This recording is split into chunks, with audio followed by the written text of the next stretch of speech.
Hello, ladies and gentlemen. It is I, Brandon, back again with Critical Failure. So, just a forewarning, me and my family are going to be going for a bike ride. So, we're going to be busy getting dressed for that because I don't know where we're going, but we're driving like probably a couple hours out and coming back. So, trying to get a few videos done. So, if you guys happen to hear noises in the background or talking, ignore it. But anyway, we're on the Demilich from the 5th edition Monster Manual. This one has a good bit of lore on it, which is really cool, uh, which is going to be much longer than some of the other videos I've done, where it was like 2 minutes long. So let's just get straight into it. The Demilich. The mortality granted to a lich lasts only as long as it feeds mortal souls to its phylactery. If it falters or fails in the task, its bones turn to dust until only its skull remains. This demi-lich contains only a fragment of the lich's malevolent life force, just enough so that if it is disturbed, these remains rise into the air and assume a wraith-like form. The skull that emits a terrifying howl that can slay the weak-hearted and leave others trembling with fear. Left alone, it sinks back down and returns to the empty peace of its existence. Few liches seek to become demi-liches, for it means an end to the existence they hope to preserve by becoming undead. However, time can erode the lich's reason and memory, causing it to retreat into its ancient tomb and forget to feed on souls. The spells it once knew fade from its mind, and it no longer channels the arcane energy it wielded as a lich. However, even as a mere skull, it remains a deadly and vexing enemy. Enduring existence. Even after a lich is reduced to a demi-lich state, its phylactery survives. As long as its phylactery is intact, a demi-lich can't be permanently destroyed. Its skull reforms after 1d10 days, restoring the creature to its wretched state. If it has a presence of mind to do so, a relich can claim its former power by feeding just one soul to its phylactery. Doing so restores the demi-lich to a lich form, reconstituting its undead body. I do find it really weird that it's just one. I feel like you'd have to grow his power back, so it's like it'd be really cool if there was like stages to the Demilich stage, to where like full power gets him to be the same like state of where he was. But maybe that's something I can kind of come up with. A Demilich's Lair. A Demilich hides its earthly remains and its treasures in a labyrinthine tomb guarded by monsters and traps. At the heart of this labyrinth rests the Demilich's skull and the dust from its other bones. In its crypt, a demi-lich has access to lair actions and additional uses for its legendary actions. Its whole lair also has unique traits. A demi-lich in its lair has a challenge rating of 24,500 XP. On an initiative count 20, losing initiative ties, the demi-lich rolls a d20. On a result of 11 or higher, the demi-lich takes a lair action to cause one of the following effects. It can't use the same effect 2 times in a row. Number 1. The tomb trembles violently for a moment. Each creature on the floor of the tomb must succeed a DC 19 dexterity saving throw or be knocked prone. I do think that one's pretty cool. Gives a lot of opportunity for the demi-lich's creatures or minions to attack it, or attack the party. The demi-lich targets one creature it can see within 60 feet of it. An anti-magic field fills the space of the creature, moving with it until initiative count 20 on the next round. I'm not gonna lie, that's really good for like warlocks and sorcerers and like obviously the spellcasters. I would definitely be putting that on a cleric or a paladin who has the ability to heal or do something dealing with fucking up undead. Probably like a paladin of some sort, if you have one. Number 3, the Demilich targets any number of creatures it can see within 30 feet. No target can regain hit points until the initiative count 20 of the next round. They're reading my mind already. Like, they already thought of this. Lair traits. A Demilich's tomb might have any or all the following effects in one place. It probably will have all of them. The first time a non-evil creature enters the tomb area, the creature takes 16 average 3d10 necrotic damage. Number 2, monsters in the tomb have advantage on saving throws against being charmed or frightened and against features that turn undead. I don't see why I wouldn't have that, unless like it's like brand new to this place. The tomb is warded against magical travel of creatures the Demilich hasn't authorized. Such creatures can't teleport into or out of the tomb's area or use planar travel to enter or leave it. Effects that allow transportation or planar travel work within the tomb as long as they aren't used to leave or enter the tomb's area. So he can probably leave the surrounding areas, but definitely not the tomb.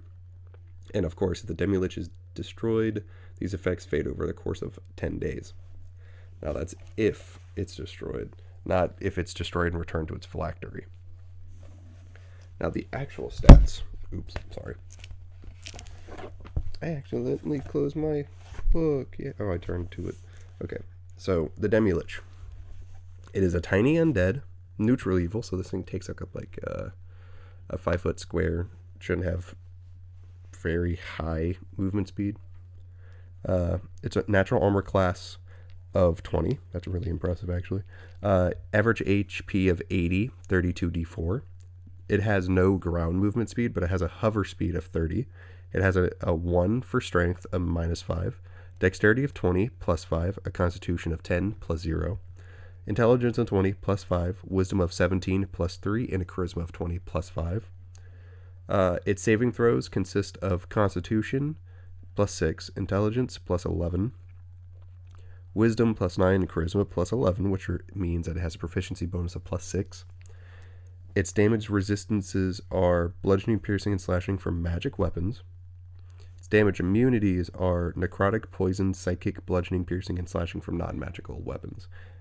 Note it doesn't say anything about silver, but I'm assuming that doesn't come across like as a as a magic weapon. So I think that would fall under that category. But I think it would be really cool if silver did like normal damage to it, or at least resistant damage like magic weapons. Condition immunities: charmed, deafened, exhaustion, frightened, paralyzed, petrified, poisoned, prone, and stunned. It has true sight up to 120 feet and a passive perception of 13. It doesn't speak any languages, and it's a challenge rating 18, 20,000 experience points. Note if it's in its lair, way higher. Its abilities: it has an ability called Avoidance. If the Demilich is subjected to an effect that allows it to make a saving throw to take only half damage, it instead takes no damage if it succeeds on the saving throw and only half as much if it fails. Note it doesn't say how many times it can do this. It can just choose to do this. I think this will be really, really fucked up for like Firewall or some shit. Legendary Resistance, 3 times a day. If the Demilich fails a saving throw, it can choose to succeed instead. And then turn immunity. The Demilich is trying to get turned, or someone tries to turn it, it's immune to it. So it's immune to turn undead effects. Its actions: it has a howl on a recharge of 5 or 6 on a d6 roll. The Demilich emits a blood-curdling howl. Each creature within 30 feet of the Demilich can hear the howl and must succeed on a DC 15 Constitution saving throw or drop to 0 hit points. On a successful save, the creature is frightened until the end of its next turn. And it has an ability called Life Drain.